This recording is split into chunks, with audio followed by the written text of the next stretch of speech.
Hello, my name is Hang. I am from Vietnam.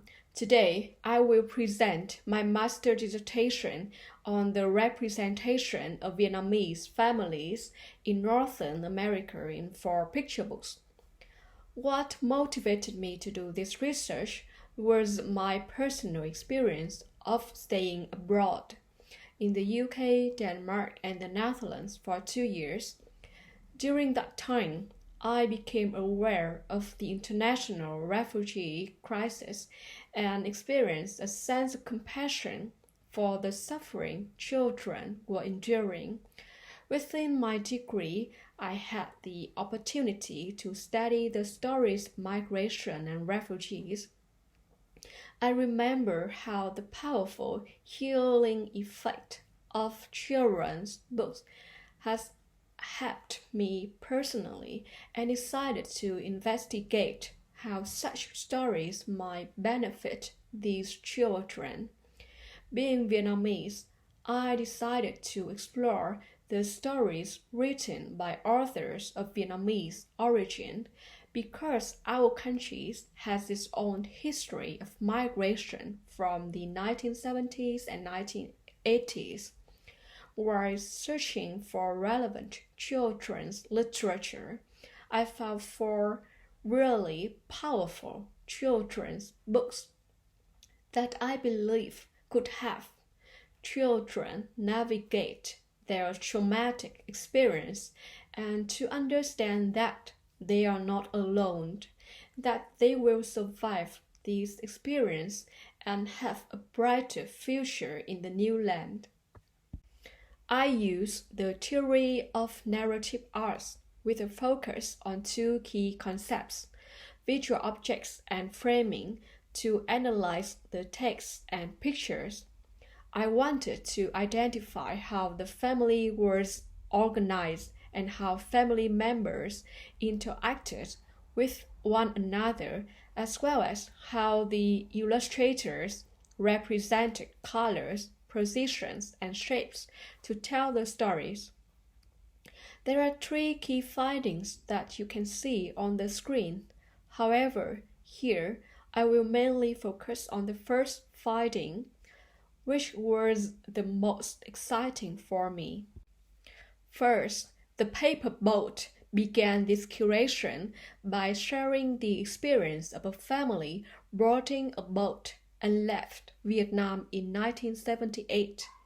I pay special attention to this book because it's formed as a comic picture book and has no words.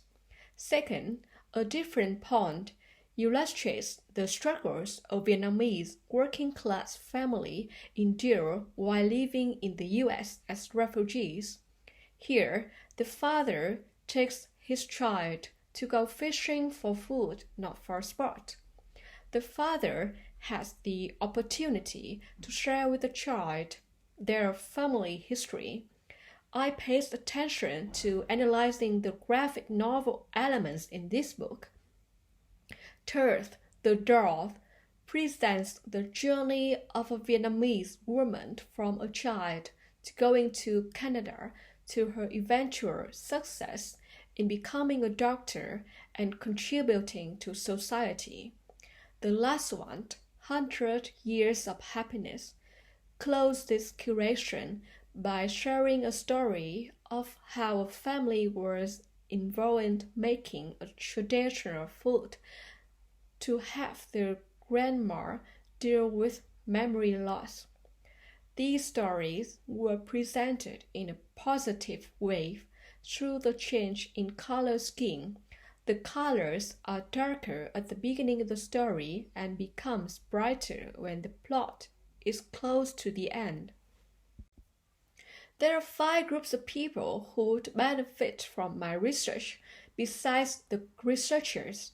First, the findings could provide professionals in public organizations a perspective about the journey among refugees and migrants. They could learn about the family culture, the journey, what people experience, what they did to survive, and how they preserve their culture. Second, The analysis and findings could benefit teachers in creating a safe environment where children feel secure in exploring the topic of migration. Third, librarians could use these books as a source for discussion among families during story times or events related to migration, where families gather to share their stories and find the positive messages in these books. Fourth, other authors might find inspiration in these stories and incorporate that inspiration into their books about children's refugees experience. And I hope that my research could benefit children in secondary schools or high schools by developing in them an understanding and appreciation of how families were portrayed through images and texts in these stories.